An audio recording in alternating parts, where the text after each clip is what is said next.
May this remembrance return us to love. May what was lost become light again. You know, I used to think grief was an ending. That moment when everything you've built, believed, or belonged to suddenly falls away, and you're left standing in a world that no longer makes sense.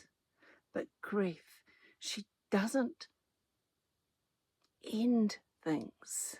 She strips away the story that you didn't even know you were living in, the one that said you were safe if you behaved, lovable if you performed, spiritual if you stayed light. When loss comes, real loss, that story dies. And what's left is the orphan within you. The one who never quite felt like she belonged here. The one who hid her hunger for love behind competence, control, or devotion. She's the one who comes crawling out of the ashes, eyes wild, asking, "Who am I now? Everything's gone." When my wife died, that orphan screamed. The silence after her last breath was unbearable, because it wasn't just her I lost. I lost the illusion that I was ever truly held by the world, that I fit anywhere. And yet, in that unbearable quiet, something else rose, a knowing, a gnosis. It didn't come through words or books or even prayers. It came through the body, through trembling, through the way breath refused to move until I let it break me open. I realized grief wasn't the destroyer. She was the midwife. She was the one taking my hand to the burial ground and whispering, "It's time to bury the story that you were ever abandoned." Mary Oliver wrote of finding a stillborn kitten, one small, perfect, black, with a single eye in the center of its forehead, and burying it. She said, "We must arrange things in our minds for ourselves, or we might live each day in the prison of a story we don't remember writing." That line, that's what grief asks of us, to bury the story that keeps us imprisoned, to take the small, still thing in our hands, the innocence, the dream, the version of life that didn't survive, and lay it gently in the earth, to say, "This too is sacred. This too belongs." That's what love taught me. That to love is not to avoid endings. It's to become the one who holds them. To kneel at the grave of what was and whisper, "It was never the end." Because it isn't. What dies is the form. What remains is the pulse, the gnosis, the living current of love that never left. And once you feel that, even once, you can never unknow it. You become a guardian of it. You become the one who remembers, even in the dark, that nothing real can ever be lost. If you're in that place right now, the hollow, the ache, the silence, don't rush to fill it. Don't try to be okay.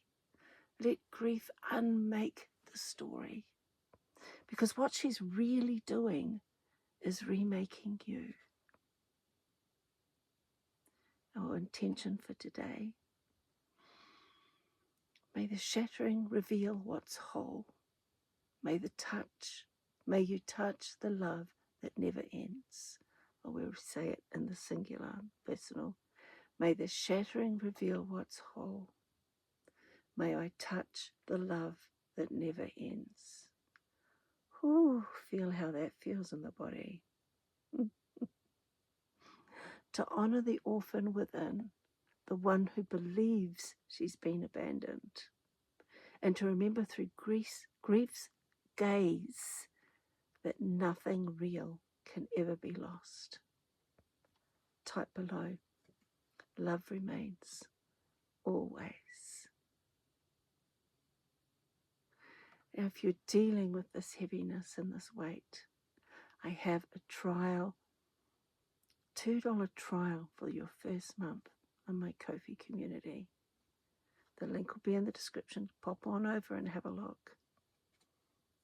$2, and you'll get access to everything that's in the community, and that includes transformative healing journeys and daily practices that'll help you come back to your soul, to embody your soul back in your body, to feel lighter and more free, to feel peace, and to know that you are loved and held. I'm going to take another look at this card, the orphan. So what we see here is a snake that's almost curled around itself twice. And inside the snake is a hand that's reaching towards a flower. What sort of flower that is, I'm not too sure. But it's pink, so it's love. So it's about that feeling of being abandoned, reaching for love. But see how the hand is reaching for love outside itself. If we keep on doing that, we stay stuck. We stay in that stuck place. When we stop reaching outside ourselves for love, asking for somebody else to love us, and we go inside and start to love ourselves, truly love ourselves, the healing begins. And you find peace, and joy is no longer fleeting, and moments of bliss appear in your life, even amidst grief. Because we never stop grieving. We will always miss the physicality of the one we've lost. But we can soften that ache by returning to our body, earthing, grounding, creating that relationship with our own soul. If you want to learn how to do that, come join me in the grove. Thank you for joining me today. Thank you for watching through to the end. It really helps the metrics on YouTube when you watch right to the end. It really helps the metrics on YouTube. If you like it, leave a comment and then watch something else. The next thing that that I may lead to, that helps it too. So if you want to help me a little bit, that helps me a lot. Thank you for joining me. Thank you for being here. Thank you for investing this time in your own heart, in your own love.